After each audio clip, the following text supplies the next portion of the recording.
Hi friends, ఈరోజు అయితే సింపుల్గా ఈజీగా ఆలుగడ్డ కూర ఎట్లా వండాలో ఇప్పుడు నేను చూపిస్తా. ఫస్ట్ అయితే స్టవ్ ఆన్ చేసుకొని మూకుడు పెట్టుకొని అందులో కొంచెం నూనె పోసుకొని ఆవాలు జీలకర్ర వేసిన తర్వాత పచ్చిమిర్చి ఉల్లిగడ్డ వేసుకోవాలి.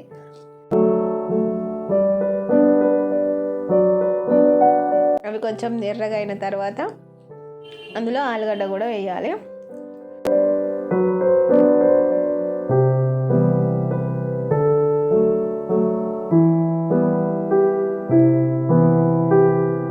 తర్వాత మూత పెట్టుకొని ఉడికించుకోవాలి.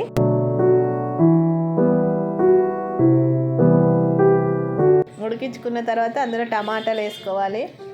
టమాటాలు వేసుకొని పసుపు కారం వేసుకొని ఒకసారి కలుపుకున్న తర్వాత ఒక గ్లాస్ అయితే వాటర్ వేసుకోవాలి.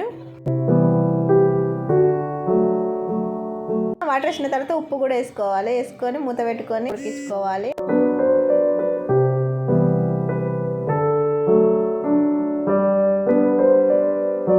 కొత్తిమీర వేసుకోవాలి. అంతే, ఈజీగా ఆలుగడ్డ కూర రెడీ అయిపోయింది. వీడియో మీకు నచ్చినట్లయితే లైక్ చేసుకొని సబ్స్క్రైబ్ చేసుకొని వీడియో చూసిన చాలా థ్యాంక్ యూ.